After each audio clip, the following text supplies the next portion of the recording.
Like it or not, top-level football returns to action this afternoon. The traditional curtain raiser to the Premier League season, the Community Shield, kicks off today at Wembley, and football fans will be relieved that they can now concentrate on the action rather than the transfer sagas, the backbiting and other biting, which have dominated the back pages in recent months. But do the actions of some of the players at the highest level have a detrimental effect on young fans? Nick Ferarri thinks so. This is his Sunday Stand. It's that time of the year again. The Charity Shield, the traditional curtain raiser to the Premier League, kicks off this afternoon. Now the nation can get obsessed about the offside rule, the flat back four, strikers leading the line.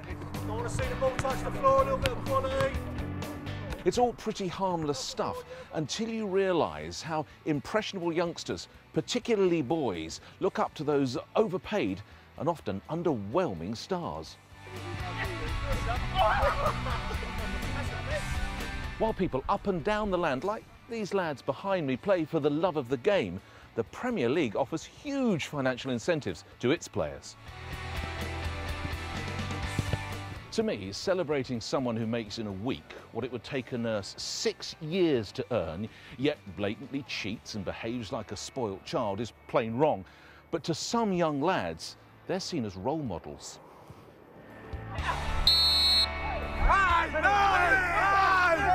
Trouble is, genuine role models these days are about as rare as an England win in a penalty shootout. Some of our politicians have been exposed as liars, cheats and crooks. Some have even been jailed, so there's not much point looking at them. As for religious leaders, well, congregations in many faiths are dwindling. Most people choose shopping over a Sunday sermon, so really not much point there either. And as for those former pillars of society, the bankers, let's not get started. Those young people who are part of loving and functioning families, it probably doesn't matter that much, but there are plenty who are less fortunate. And for them to have as role models people who see greed as good and cheating like dribbling as part of their set of skills is something that we should all worry about. Tackling that is a goal for all of us. The views of Nick Ferarri there, with the help of the players of Thamesmead Town FC hamming things up a little bit. Do you agree with Nick? Are footballers a bad example to our kids? Should they even be expected to be role models, or are they just there to do a job? You can join in the debate by webcam or make your point by phone, text, email or online. And we're joined for this discussion as well by journalist and author Rosie Millard, whose two young sons are both big Chelsea fans. Hasn't Nick got a point? You know, why should we even be thinking about footballers as role models? Well, I think small children understand that, you know, that racism is wrong on the pitch, that biting people is wrong on the pitch. I mean, I think that footballers are greedy. I think their agents are greedy. I think they are paid far too much. But I think that children do grasp, you know, they understand the nature of skill.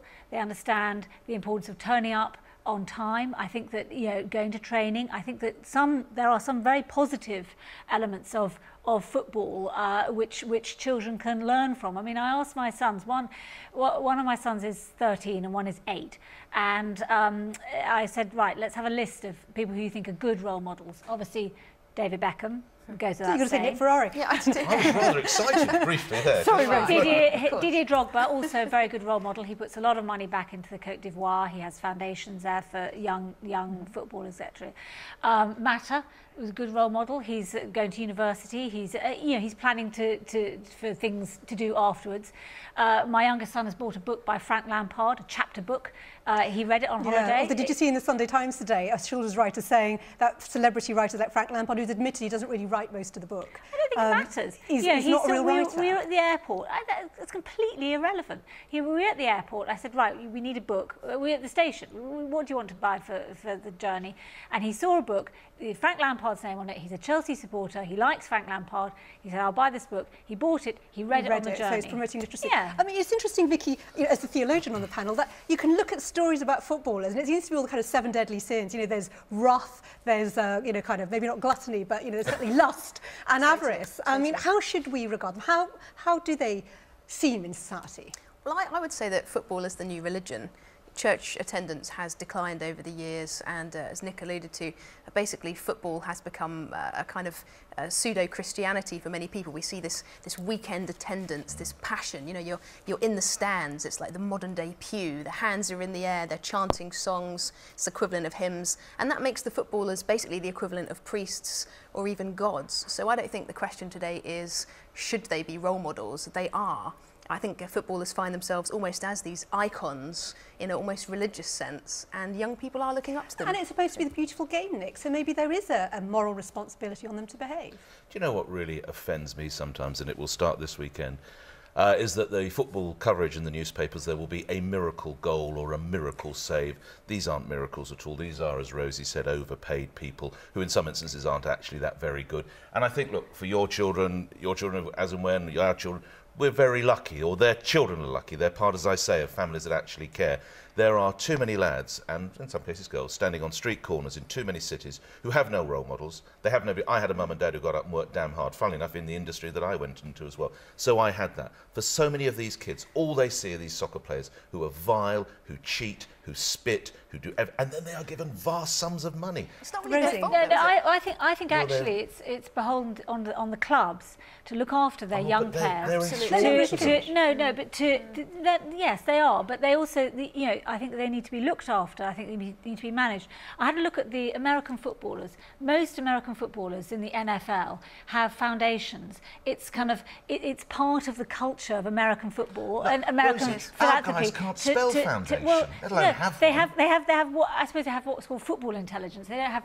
They're not necessarily leadership training. They need guidance to be societal leaders. They need guidance to deal with all this money. They have got far too much. Well, actually, we're going to hear a bit about training and behaviour shortly, but I want to bring in Eric Hall now, who's a football agent. So, Eric, we've been talking about on the phone. We've been hearing all about the bad things that footballers do. Are people like you to blame for turning them into these mad money grabbing lads? I've heard a lot of rubbish being spoken by your panel there. Monster, jealous, bitter, rubbish. They've been talking. Monster talking, and the footballers are getting money. Of course, they're getting big money. They attract lots of people all over the world. Their audience is millions, not a couple of hundred, millions and millions. Why do other people like Nick Ferarri, who's an old mate of mine, how are you, Nick Bobbler, is that they don't complain about people like Tiny Temper or people or Brad Pitt or Barbara Streisand. They earn a lot of money. They take it out on poor old footballers who train. Anything but poor, Eric. Anything but poor. Let me finish. Go on, Eric. Entitled to earn money because the audience bums on seats. The old-fashioned showbiz saying bums on seats. They put eyes on strings and bums on seats, millions. And but isn't there an argument, Eric? Eric, sorry, isn't there an argument that says if they're that popular and they're built on their following, they have a responsibility back, particularly to young fans? How many players can you name who maybe one or two who got into trouble? Well, I think it's more than one or two. There's 1 million players registered as professional footballers in the country. So two out of 1 million ain't a bad really sign. Why should they be role models? They do their job. Why should they be role models? Let's put that to Nick. They behave themselves. Well, we mustn't go too far. We're going too far down the money route, and that is an argument, but it's not the main argument. It's the fact of how these men are held, and I think this is an interesting point. If, as it happens in American football, that there is almost a sort of sense that you've got to do something with the extraordinary position you enjoy, and I'll just bring a little bit of money. Let's not get too far down the money. Then you have a sense of responsibility. Look, in a perfect world, we would all look up to our religious leaders. We would all look up to politicians or something like that. We've seen that in religion, as I said, people don't go to church as much as they should, or wherever it might be, mosques. That is why these guys are important, and they don't realise it. I wonder if I could ask Eric something. Go on, go ahead. Eric, I wonder why do you think it's a bad thing that they would be looked up to as role models? Is that not actually quite flattering? You're not listening, Bobbler. You're not listening. I think that's a bad thing. If people want to make them role models, great. That's their decision. But they're just ordinary guys who have a talent to play football. And they play football, and they want to win matches, and they want to get their wages, which they deserve, to the type of people who are paying ticket money and sponsorship money, and to be a part of that money. When I first came into football, as Nick Ferarri will remember, in the late 70s, with my first client, Steve Perriman, and he told me what he was earning, I was shocked Oh, well, that's all You want to changed. get a little part of that money. I said, Bubbler, when, you know, all this money's coming to the game. Well, the money situation has really changed for footballers, so we'll leave it there, but thank you so much. I want to bring in Bobby Barnes, who's the Deputy Chairman of the Professional Football Association, representing players. Now, I understand that you're actually starting to run classes for players that you want them to attend about respectable behaviour. What does this say about the profession that you feel you're having to do this? Well, can I first of all just clarify that point? The lessons that we're actually bringing in aren't based on respect as such. They're actually based on cultural diversity because of the fact that as a country, we play host to something like 70 different nationalities in this country playing in our leagues. And it's very important that with that mix of different cultures and different beliefs, it's important that players are very much aware of what standards of behaviour are acceptable here it's about in standards the UK. of behaviour. And that's what it's aimed at. It's actually aimed at eliminating any possible cultural differences that might cause someone to say something or do something that may well indeed be acceptable in their home country. I mean, let's be honest, I've read the account of it, and it is things like language, so there's issues around racism, about acceptable behaviour. I mean, is there good stuff that players are doing at senior levels in football that perhaps we're not hearing about? Well, that's the point that Rosie made the point earlier with regard to the foundations that the NFL players have. Just to make it clear to you that you're probably not aware that I can't think of any other industry whereby the participants, i.e. the players, have actually signed up and agreed to commit to 6 hours of work within their communities per week. Last year we had something like 38,000 community visits carried out by players, not to mention the numerous player foundations that are actually set up by our players to benefit the communities, not only here but also abroad. So I think it's grossly unfair to say that our players don't take the responsibility of the position that they're actually in. Most footballers are very much role models in the sense that they contribute an awful lot back to their communities through their clubs, through our football in the community schemes. And to say that because of a very small minority of people who occasionally will misbehave, I would say that in any section of society you're going to get a small thank you. You've made that point really well, section. Bobby. Thank you. It is, you know, we only get the tabloid picture most of the time. Are you convinced about the other side that they'll do? Community work, the community work that most footballers do is community service orders when they're either speeding or they're let's not say most. Many where they get. And you mentioned Didier Drogba with his foundation, right? Very talented player.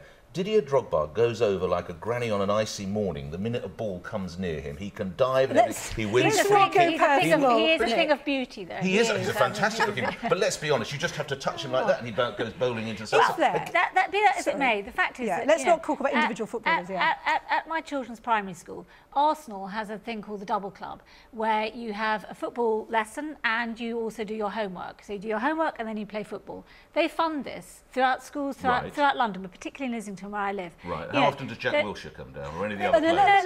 No. Arsenal does have a real commitment, and the players. How do the players come down? I think the players are. I think Theo Walcott is a. I think that actually the players are responsible. But they should play there. Can I just these are boys. Vicky, they're very young, these guys. Vicky, is there a kind of snobbery in a way, the way that we look at football? There are plenty of other celebrities who earn huge amounts of money do sometimes irresponsible things with it. I do wonder whether it might actually be because of the kind of religious status of football that there is an extra pressure put on them. But I think we need to make sure we apply exactly the same categories to all celebrities. I would actually say social media is largely to blame for a lot of the scrutiny we put them under, because we put these people under a microscope. We look at every single thing they do. I don't think whereas I actually think there is a lot going on behind the scenes that isn't scrutinised. The generous giving, the fact that they have these foundations, the memorabilia they generate and give to charity. We just focus on the problems. The key here is you don't see film stars, television stars, TV presenters spitting and snarling and fighting. It's a physical game. It's a physical game. You do see it verbally and metaphorically. And also, I think there is a real. I think that these young men are put under an immense pressure, immense spotlight. They go, but people, like they'll go into a bar, and there are some people who kind of square up to them. Men feel it's kind of like a good idea to have a fight with Stephen Gerrard. Women, leap on them. I think that they are very, very pressurised. And they're tempted, like saints in the past. I think they totally are. I think the age, the youngness, the pressure. I think you've got a point about the religious thing, but I think more it's like theatre. It's like a giant theatrical thing every Saturday. You used to get Laurence Olivier fighting and kicking people. And they are like celebrities. They are like film stars.